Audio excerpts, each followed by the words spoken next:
The problem between Egypt and Ethiopia over the Grand Ethiopian Renaissance Dam project dates back to February 2011, and efforts are exerted to resolve the issue. Ethiopia is convinced that the project will have huge benefit to all the three riparian countries, namely Egypt, Ethiopia and Sudan. It says that about 25% of the Ethiopian people have access to electricity, and that the Renaissance Dam will solve Ethiopia's desperate electricity problem and help the country develop. The Renaissance Dam is a hydroelectric generation plant projected to have a generation capacity of 6,000 megawatts at a cost of about $5 billion. The project site is located on the Blue Nile River, some 20 kilometers upstream of the Ethiopia-Sudan border. This dam built by the Ethiopian people. We don't get to build this dam a single cent from abroad, loan or donation. You understand? Yes, what it's a national project. I mean, it's a national, not only a national project.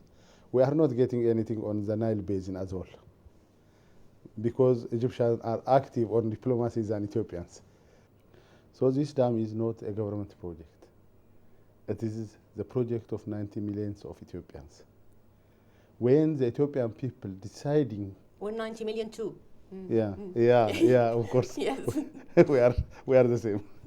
When the Ethiopian people to decide this is our project, said, they confirm. Everybody confirmed this project not harm any neighboring countries, including Egypt. Since the dawn of history, Egypt has realized the importance which the Nile River holds to its very existence and the survival of its people. Egypt depends on a compendium of agreements and international law to preserve its established natural and historical rights to the Nile River waters. This includes the colonial-era 1929 agreement signed between Egypt and Great Britain and the 1959 treaty between Egypt and Sudan. In 1993, the Cairo Cooperation Framework was signed between Egypt and Ethiopia, from which 86% of Egypt's Nile water originates. Egypt's current quota of the Nile's water amounts to 55.5 billion cubic meters per year. Egypt and Sudan have concerns on the impacts of the Renaissance Dam upon them. Egypt views the Renaissance Dam file as a matter of national security. Egypt says that Ethiopia has not abided by the principle of prior notification, and it has been calling on Ethiopia to stop the construction of the dam until the studies on the impacts of the project are finalized. The case of Egypt is different than the case of any other Nile Basin country. Egypt depends totally on the River Nile. 95% of Egypt's water comes from the River Nile. So we have to make sure that our dependence is supported by regulations and so on. Egypt took part in launching the Nile Basin Initiative, the NBI, which resulted in the Nile Basin Cooperative Framework Agreement, the CFA. Egypt and Sudan oppose signing the CFA, though. Article 14b, pertaining to water security, is the most important article that is still unresolved. The CFA was signed by 6 countries in 2010 and 2011 and ratified by Ethiopia and Rwanda in 2013. Ethiopia's position is that the historical agreements signed by Egypt need to be replaced by the CFA. How effective is international law concerning the Renaissance Dam dispute? International law may help you to find certain solution, but if there is no political will on both on Cairo and Addis Ababa, whatever the international law will say will not be useful to solve the problem. The problem is based on a political will of the two countries to find a solution. The Renaissance Dam problem was aggravated during the rule of then Muslim Brotherhood President Mohamed Morsi, whose meeting with Egyptian politicians on June 3, 2013, suggested hostile acts against Ethiopia to stop it from building the dam. In your opinion, how detrimental was the mistakenly televised meeting between then President Mohamed Morsi and political leaders, and which included irresponsible utterances by political leaders about the Renaissance Dam? How harmful was that to the water file and to relations between Egypt and Ethiopia at that point in time? I would say that it hurted very much, the relation between Egypt and Ethiopia, and it does not actually reflect the opinion of Egyptians. And I hope that we both consider this as history. Morsi's incompetence and failure while dealing with the water file and Egypt's foreign policy in general was one reason why the Egyptian people revolted on June 30th, 2013, demanding he steps down. Egypt's current leadership has been stressing the right of the people of the Nile Basin countries, including Ethiopia, to develop, and the right of the Egyptian people to protect and secure their own share of the Nile's water to be able to live and survive. Egypt-Ethiopia relations have been improving, and both countries have been working on confidence building. Peace in Focus brings you the details about the current positions of Ethiopia and Egypt and the progress made so far to resolve the Renaissance Dam problem. We spoke to Honorable Abdullah Gemeda, Speaker of the House of People's Representatives of Ethiopia. Mr. Gemeda is former Minister of National Defense of Ethiopia and former Chief of Intelligence. He headed an Ethiopian public diplomacy delegation comprising 66 members that visited Egypt in December 2014. Joining Peace in Focus is Honorable Abdullah Gemeda, Speaker of the House of People's Representatives of Ethiopia. Your Excellency, thank you so much for joining Peace in Focus. Good to have you, sir. Thank you for giving me this opportunity to interview by your television. A very important thing happened while Egyptians were busy with their own revolution. Ethiopia announced in April 2011 that it intended to build the Grand Ethiopian Renaissance Dam. The construction is progressing in spite of the fact that the studies on the impacts of the dam have not been finalized. What message would you like to convey to the Egyptian people and government about the Renaissance Dam that has caused tensions between Ethiopia and Egypt? It is a coincidence. We are not, the Ethiopian government not plan with Egyptian revolution. We don't have any information about internal movement. It is a coincidence. We are sorry for that. It's a coincidence. You know, at that time,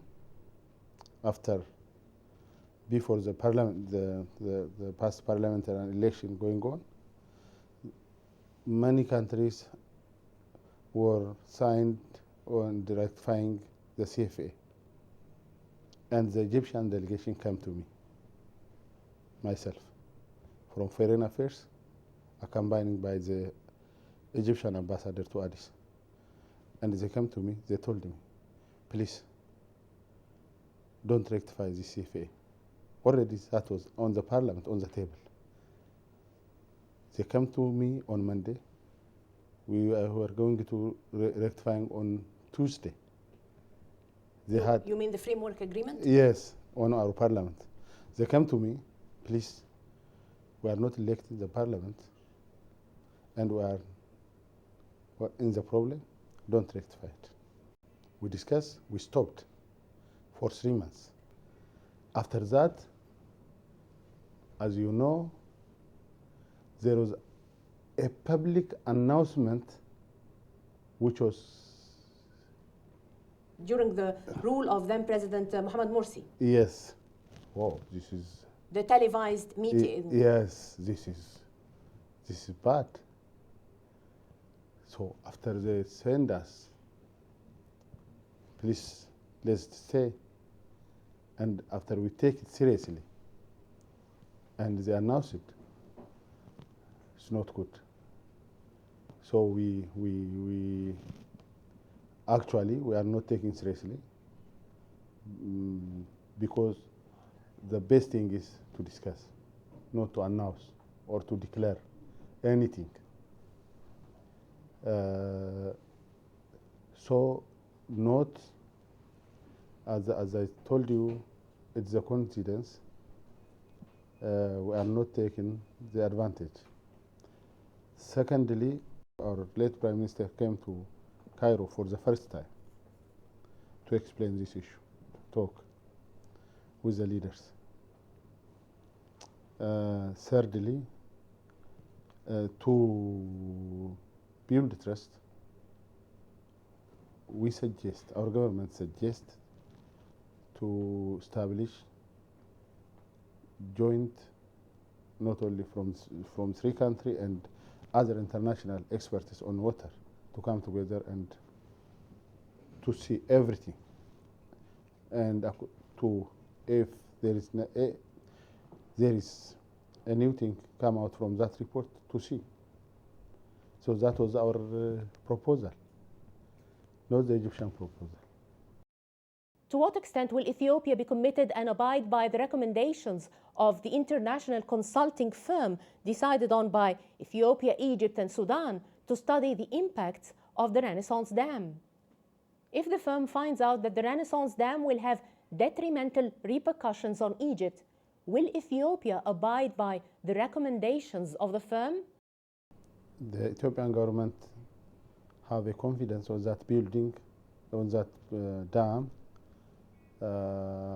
Because of that, suggested to give confidence and trust for Egyptian government and Egyptian people. That is why the late Prime Minister, when the issue is coming, he suggests to have a joint committee, not only from three countries experts, by adding other international experts from other countries, which we agreed on, yes, to study it. Yeah. And they come out with first report. Yeah. The report is okay. And but now there is a firm that's going to work more, yeah, and study more. If there is anything, the Ethiopian government is agreed or committed to do. Will it be committed to the Yeah. findings? Yeah. If Yes. the firm Yes. finds out that there will be harmful repercussions Yes. on Egypt, Yes. will it abide by Yes. the findings? Yes.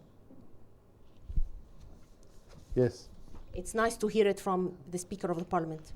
Yeah, because as I told you, we are extremely confident this dam is not harming our Egyptian brothers. Not at all. Rather, it is useful for Egyptian brothers. When the public diplomacy, I was put it clearly, and the other officials also put it clearly, we suggest that if it is possible, we need Egyptian brothers to contribute for this dam, because it is useful. First, it is contain all siltation. We know how millions of dollars every year the Egyptian government paid to clean the Aswan Dam. So that silt might be avoided. Secondly, the Egyptian people get a regulated water, rather rainy season and the dry season, regulated every time.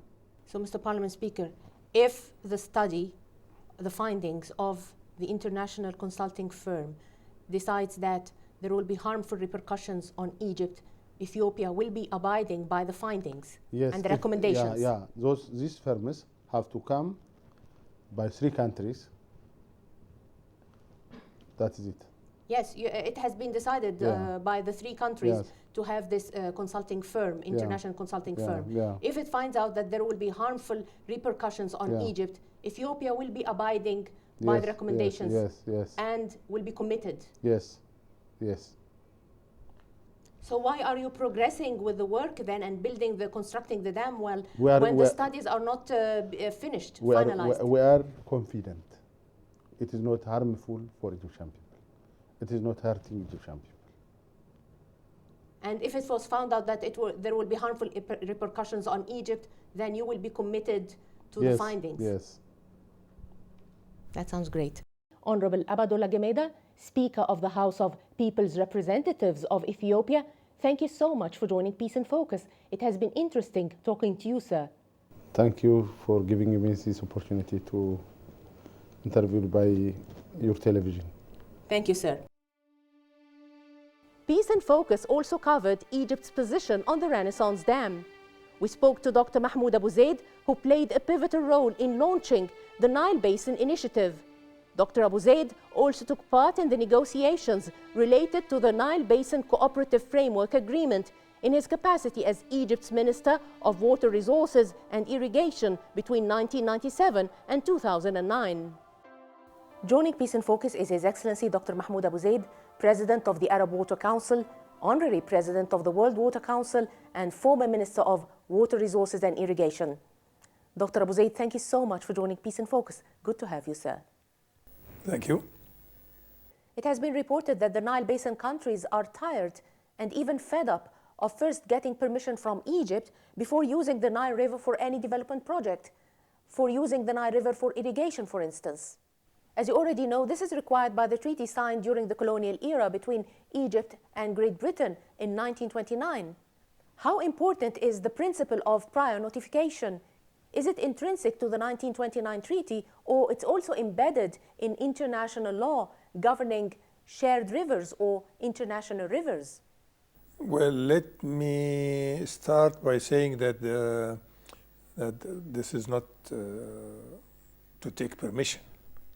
It's consultation, actually, first. Second, that in all the international agreements and the law, prior notification is there. And prior notification is mainly to inform the countries, the other riparian countries on the same water course. Yeah, sharing the River Nile.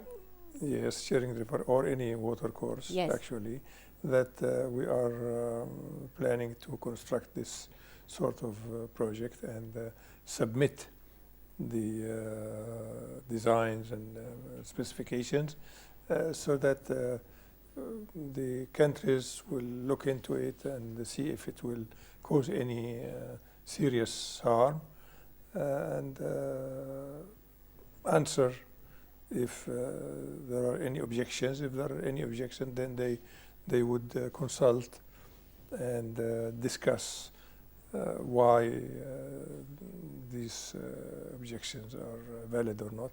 So it's a sort of notification, and there is a certain procedure to do that. Egyptians were surprised by Ethiopia's unilateral decision to construct Project X on the Blue Nile, a hydroelectric generation plant projected to have a generation capacity of 6,000 megawatts. This was reported by the English language weekly newspaper Addis Fortune in February 2011, and while Egyptians were busy with their own revolution that toppled then President Hosni Mubarak.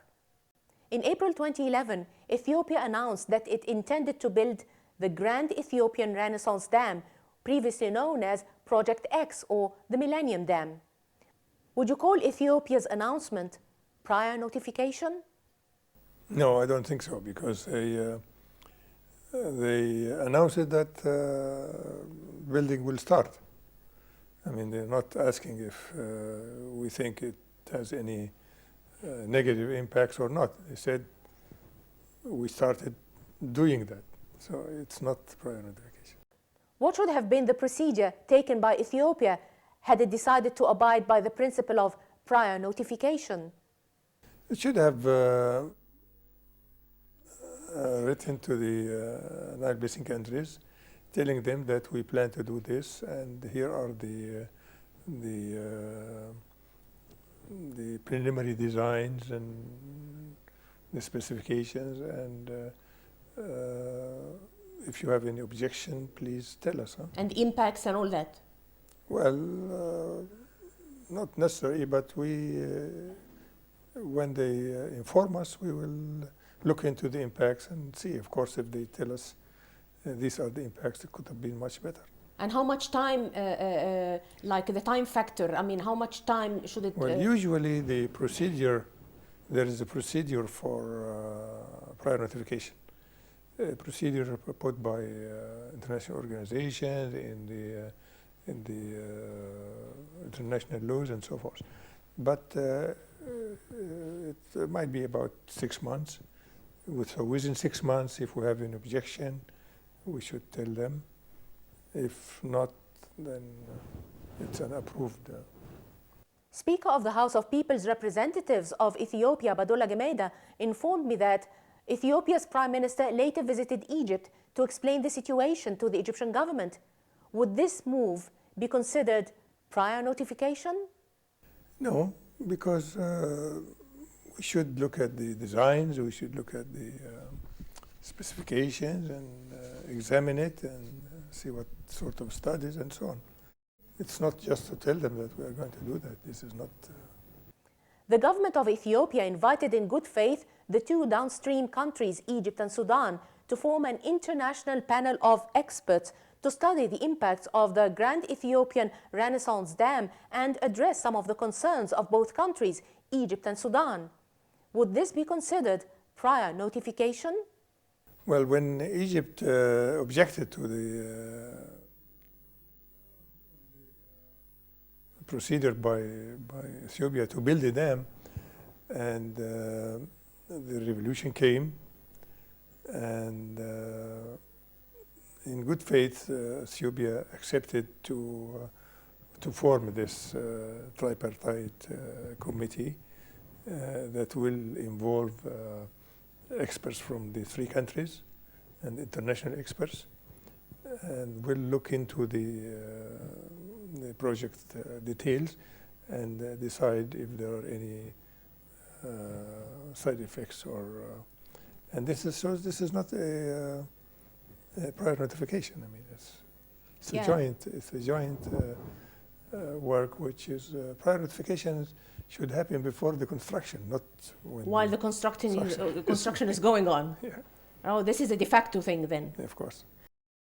The international panel of experts submitted its final report to the three countries, Egypt, Sudan, and Ethiopia, in May 2013, and there will be another report as a follow-up.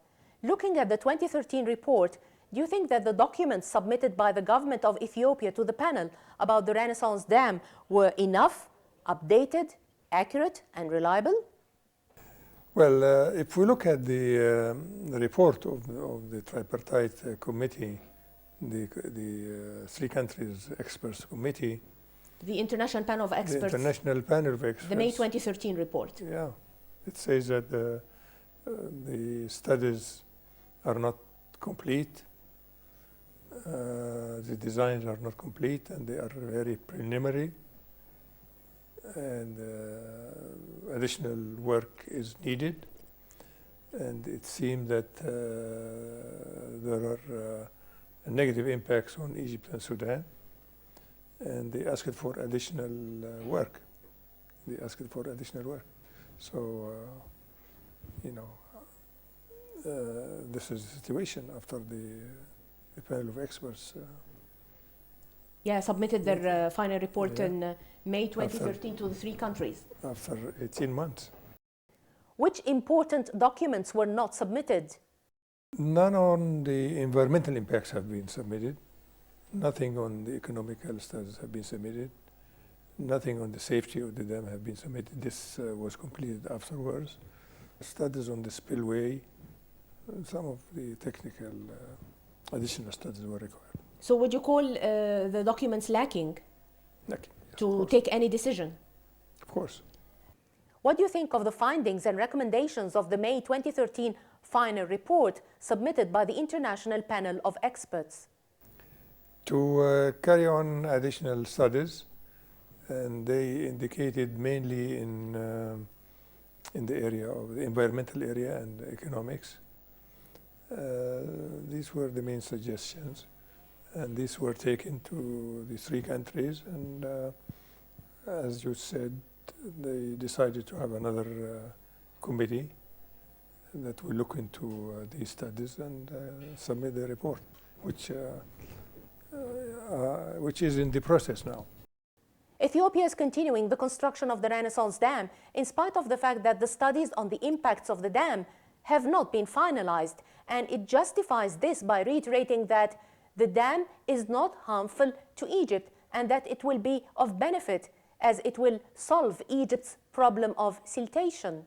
Did the May 2013 final report of the International Panel of Experts indicate that the Renaissance Dam will not have any detrimental repercussions on Egypt? No. Did it indicate that the Renaissance Dam will benefit Egypt? Well, I think they refer to some benefits to Sudan, but there is nothing with respect to Egypt. I mean, nothing has been indicated about Egypt. But you mentioned, you referred to the issue of siltation. And it's known that part of the siltation which used to go downstream to Sudan will stop, and this will be useful to Sudan, of course. And it will not, so Egypt, do you mean that Egypt does not have a problem of siltation? Well, we have already a small problem, not a major one, not like the Sudan. Sudan used to have a major problem of siltation. Now it's going to be much, much less. But we still have some siltation to come, maybe less than before. But before was not a very serious problem. Ethiopia has reiterated that it will respect the findings and recommendations of the studies conducted by the International Panel of Experts. But while interviewing Speaker of the House of People's Representatives of Ethiopia, Abdel-Raouf, in December 2014, he said that Ethiopia will be committed and will abide by the findings and recommendations of the next report conducted by the consulting firm or firms decided on by the 3 countries, Egypt, Sudan, and Ethiopia.